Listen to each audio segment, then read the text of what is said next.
Hello everyone, welcome to another Rick's Picks. Today I'm going to be doing my review of the Shin Ultraman figure. So what I'm going to do is I'm going to take a look at him in packaging. Then I'm going to take a look at the figure and its accessories. And then I'm going to give you my thoughts on him. And just remember, if you do like this review, go ahead and hit that thumbs up, share, and subscribe. They're small clicks for you, but it really helps this channel grow. So without any further ado, let's get to the review.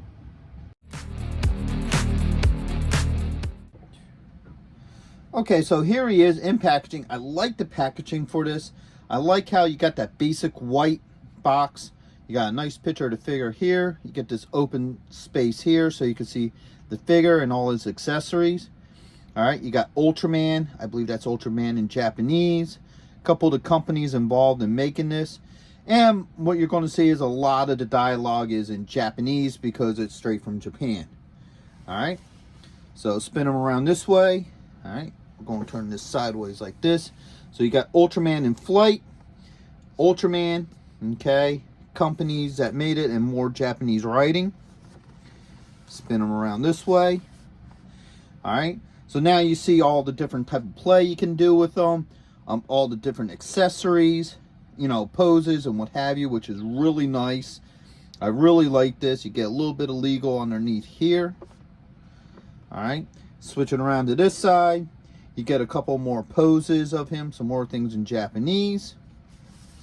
All right. Top, you get the Ultraman logo. And the bottom, you get some legal and your SKU. So, with all that being said, let's open him up and see what he's about. So here he is, out of box. He's a really good looking figure. I love the whole look to him. He definitely captures the whole Shin Ultraman, you know, look to him. Now, a couple things you may notice about this figure is, one, he doesn't have the crystal on his chest. If anybody remembers, in the original Ultraman series, he had a crystal on his chest. When Earth's radiation got too much to him, it would flash from blue to red. It'd start flashing red, and he has to fly off to, you know, regenerate and what have you. But in the Shin Ultraman movie, they didn't do that. Instead, what they did was he would turn green. Like, all his red would turn green, and that would indicate that he had to fly away. So I personally like the crystal better, but that's just my personal opinion. So with that being said, let's give him the rotation. All right.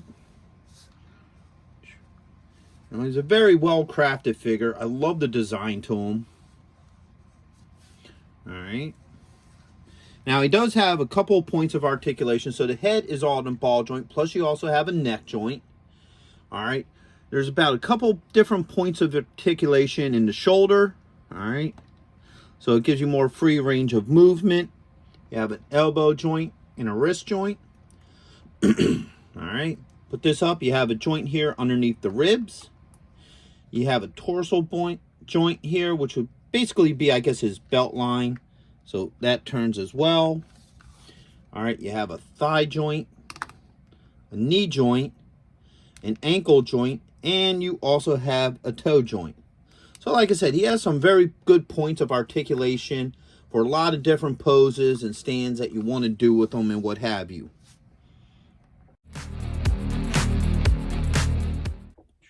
All right, so now let's talk accessories. He has a lot of accessories, okay? So first off, he has another set of feet. All right, I think these are a little bit more pointed than the other ones. The bottoms are different, so you have this kind of design on the bottom of these feet, where you look at this one here, you can see that's a totally different design. Me personally, I don't know the significance of that. I think, and this is just me guessing, I think one set is supposed to be designed like the original Ultraman TV show, and one's designed as the Shin. I'm not exactly sure of that. All right. And the nice thing is they give you this little bar here for your feet, so it connects them, and it also protects the holes in them, so that's really nice. They do that with all the hands as well. All right.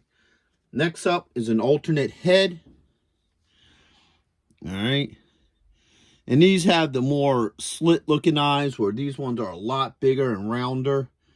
I think this one is more geared to the original Ultraman.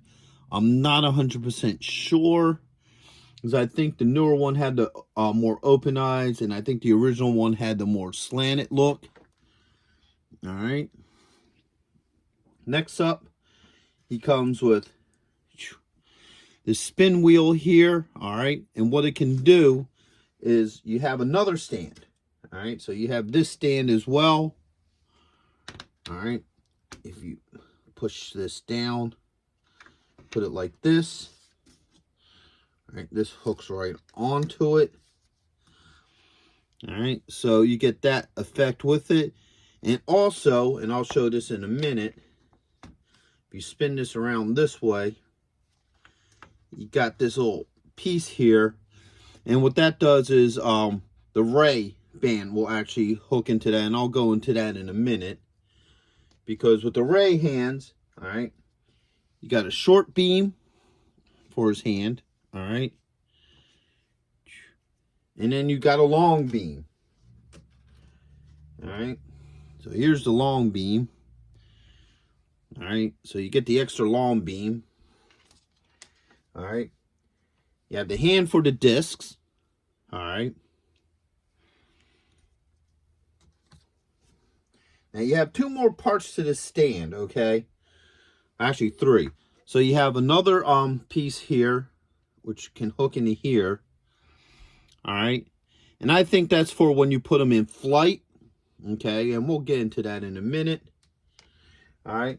And then you got this piece here. I'm not 100% sure what this one is. I struggled to look at it and try to figure out how this part of the stand works with them. It might just be so, like, if you don't want to display them like this, I think it's one that goes in between the legs. So you put this like that, you know, drop it down, and then I guess it sits in between the legs like this, you know, sort of kind of stand. So that way, if you don't want that clamp, you know, around them, that just sits under there. That's what I'm thinking this stand is for. That would make sense to me. All right. And then now you got a whole bunch of hands. So you have these open hands. All right.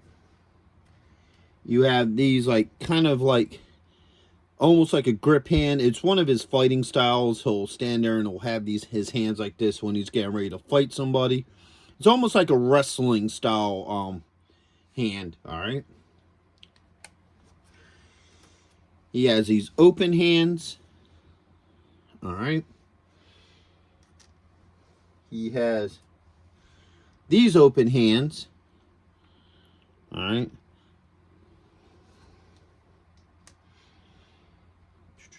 He has closed fists. All right. He has another set of open hands. All right. He has these hands that are like open, but like his fingers are spread. All right. And last but not least, he has this holding hand here. All right. Where he holds the beta capsule. Because, spoiler, in this movie, Ultraman can actually hold the beta capsule. As far as I'm aware of, in the original one, he could only hold it when he was God, I can't pronounce. Hamato. All right. And that just slides right in there. All right. No issues with that. You get it right where the thumb can hold the, you know, the button for it. All right. So that's all of his accessories. All right. So first off, let's move him for a second. Let's put him into the flight mode. All right. So this goes here. You take these hands off. All right. And they came off very easily. I had no issues taking them off. I think these are meant to be the flying hands where the fingers kind of curve up. All right. So we're going to swap these out. We're going to put these on the pegs. Now, these pegs, I really like this, okay? I like this little setup because you can swap your hands around very easily. You can keep, like, you know, the types of hands together. So if you want these hands together, if you want to keep your fists together, you know, that way they don't, like, get loose and fall all over the place. So I like that setup. All right. So, oops. So this one goes on here. That went in really easy. No issues with it. All right. Now you can put the arms like this. All right. Open up the claws here. All right.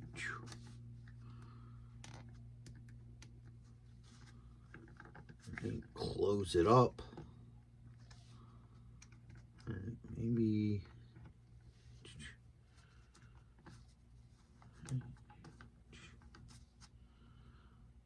All right. Or maybe put it here. There you go. All right, so now you have him in flight. Okay. So once again, if you want to display him flying, this is also where the beta capsule comes in as well. Pop that out. Because you take this hand off. He's supposed to be flying with the beta capsule in his hand. All right. So he fits in here a little loose, but it works. So now you have him flying with the beta capsule. So that's really neat. I like that. All right. And we're going to swap this hand back out just so, you know, don't get lost. All right, put this one back in. All right, so now swap this out. Now with the stand, you have 3 points here. So you can hook the stand into any one of those 3 points. All right. So put him back like this.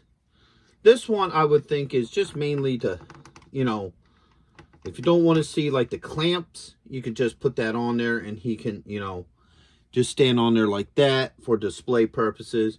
If you're going to be moving them around a lot, this will probably be the better one because now you can get them into all sorts of poses in this one.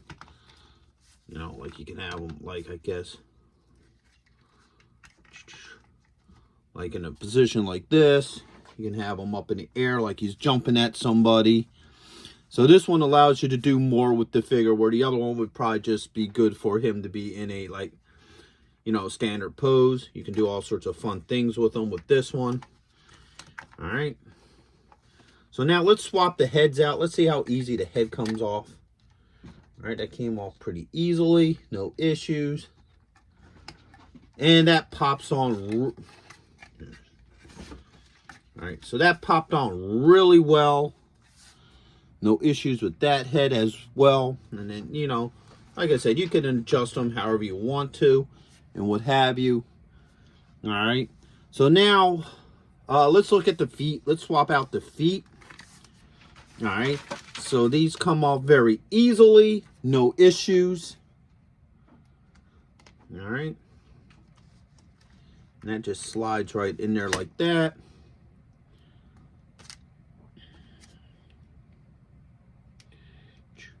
All right, so these feet, let's bring them up close, go on really well. I had no problem swapping them out. All right. There we go. Clamp them back in there. So now he has these feet. I'm going to put them right back on here. All right.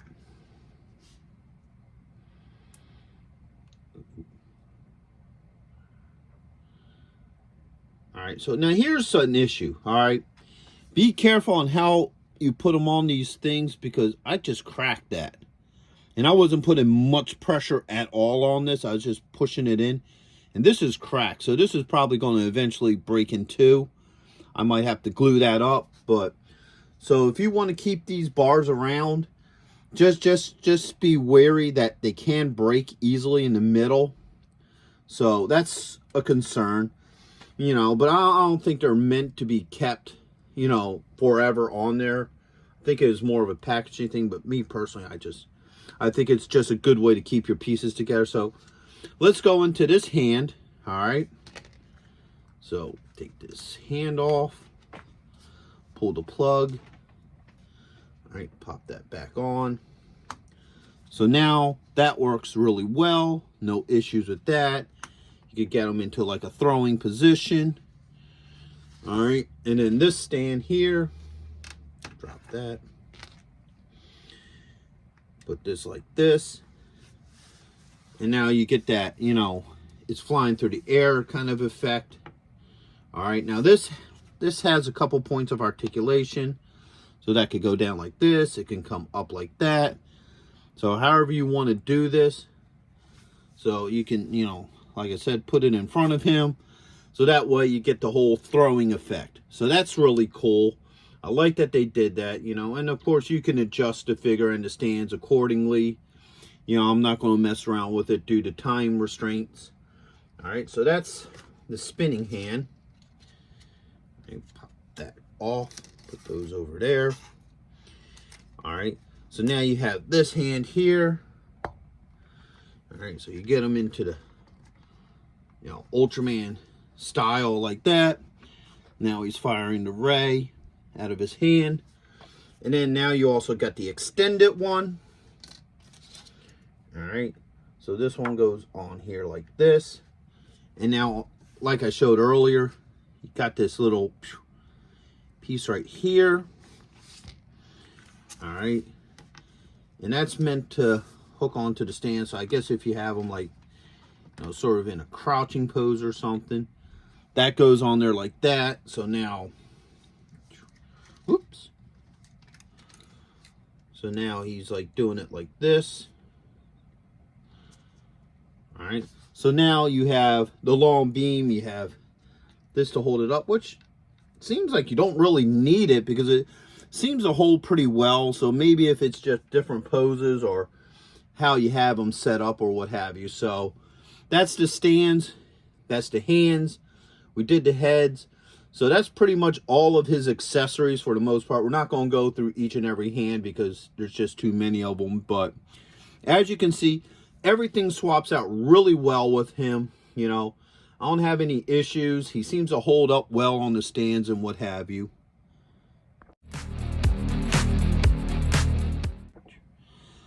Okay, so overall, I think he's a really good looking figure.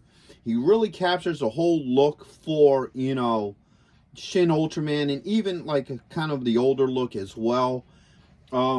He does come with a lot of accessories. He comes with a lot of stand options. So there's a lot that you can really do with this figure, you know, from different poses and what have you. So it's really neat. I really like all the attention to detail, all the, you know, almost limitless poses you can put this figure in depending on what hand you want, what feet you want, the different types of heads.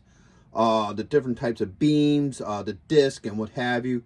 The only thing that's a minor problem with them is that the pieces here for the hands, they break very easily. Matter of fact, in between shots, I did wind up breaking this one. All right, so these do break pretty easily, but that's neither here or there, you know, because it doesn't affect the quality of the figure. The figure is definitely very well quality. All the parts come on and off very easily on him. So I didn't need to soak anything in any hot water or nothing. They just come off and go on. So overall, if you're a Kaiju fan or you're a big Ultraman fan, I would highly recommend this figure. He'll look great on the shelf in whatever one of the 100 poses you can do with this figure. You know, and he would definitely fit in well with the rest of your giant Japanese monsters. So with that being said, I hope you did like this review. If you did, go ahead and hit that thumbs up, share, and subscribe. They're small clicks for you, but it really helps this channel grow. So until the next one, late.